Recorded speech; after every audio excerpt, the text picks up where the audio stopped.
Finally நம்மளோட CM சாருக்கு ஒரு இன்டர்வியூ பிஜிஎம் கிரியேட் பண்ணிருக்கேன். அது எப்படி இருக்குன்னு கேட்டு கமெண்ட்ல சொல்லுங்க. லைக் பண்ண மறக்காதீங்க. அதே மாதிரி உங்க ஃப்ரெண்ட்ஸுக்கும் ஷேர் பண்ணிடுங்க. கேட்டுக்கலாமா? சி ஜோசப் விஜய் எனும் நான்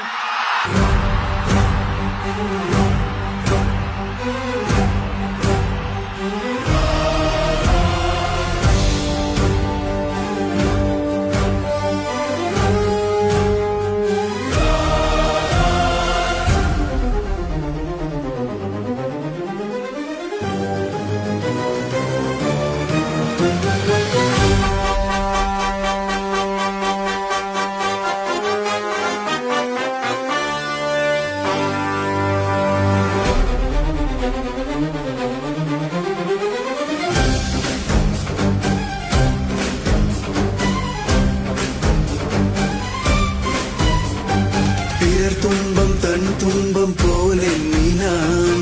வரலாற்றில் ஒரு தலைவன் உருவாகுவான். எரித்தாலும் புதைத்தாலும் அழியாமலே வருங்காலம் பேர் சொல்ல உரமாகுவான். உன் ரத்தம் என் ரத்தம்